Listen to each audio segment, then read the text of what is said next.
నా పేరు doctor Kranti Kumar Reddy, consultant andrologist. ఈరోజు నేను చెప్పబోయే టాపిక్ సంతానలేమి సమస్య లేదా ఇన్ఫర్టిలిటీ అనేది బాగా ఎక్కువైపోతున్న ఈ రోజుల్లో. ఒకప్పుడు ఈ సంతానలేమికి లేదా ఇన్ఫర్టిలిటీకి ఆడవాళ్ళ సైడ్ నుంచే ఎక్కువగా కారణం అని అనుకునేవాళ్ళు. కానీ ఇప్పుడు మారుతున్న ఈ ఆహార అలవాట్ల వల్ల కానివ్వండి, లేకపోతే మనం తీసుకునే ఈ ఫుడ్తో పాటు మనం చేసే ఎక్సర్సైజ్ ఇవన్నీ కూడా తగ్గిపోవటం వల్ల ఈ ఇన్ఫర్టిలిటీ లేదా సంతాన సమస్యలు అనేది మగవాళ్ళ సైడ్ నుంచి కూడా చాలా ఎక్కువైపోతున్నాయి.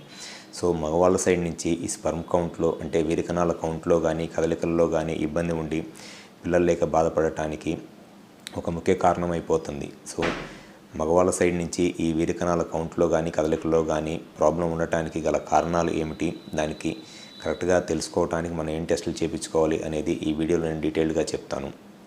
ముందుగా మగవాళ్ళ సైడ్ నుంచి ఈ స్పర్మ్ కౌంట్లో కానీ లేకపోతే కదలికలలో కానీ ప్రాబ్లం ఉండటానికి మెయిన్ రీజన్స్ హార్మోన్స్లో ప్రాబ్లం కానీ, లేకపోతే ఇన్ఫెక్షన్స్ కానీ, లేకపోతే ఈ బీర్జాల సైజు చిన్నగా ఉండటము, లేదా బీర్జాలలో వ్యారికోసిల్ లాంటి ప్రాబ్లమ్స్ ఉండటము, ఇదే ముఖ్య కారణము.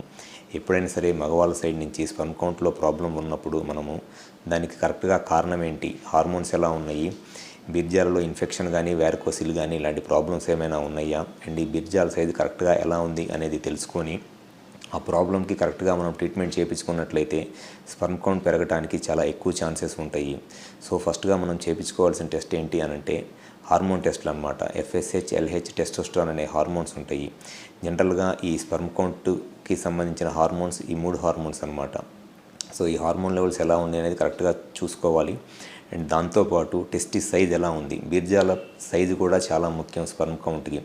ఎప్పుడైతే బీర్జాల సైజు పెద్దగా ఉంటుందో అటువంటి వాళ్ళలో స్పర్మ్ కౌంట్ అనేది చాలా ఎక్కువగా ఉంటుంది. అలా కాకుండా బీర్జాల సైజు చిన్నగా ఉంటే ఖచ్చితంగా స్పర్మ్ కౌంట్ తక్కువగా ఉండటానికి అవకాశాలు ఎక్కువగా ఉంటాయి. సో కరెక్ట్గా ఈ టెస్టిస్ సైజ్ ఎలా ఉందనేది కూడా చెక్ చేసుకోవాలి. అండ్ నెక్స్ట్ వచ్చేసి బీర్జాలలో లేదా సెమెన్లో ఇన్ఫెక్షన్ ఏమైనా ఉందా, ఈ బ్యాక్టీరియల్ ఇన్ఫెక్షన్స్ కానీ వైరల్ ఇన్ఫెక్షన్స్ కానీ ఏమైనా ఉన్నాయని చెక్ చేసుకోవాలి.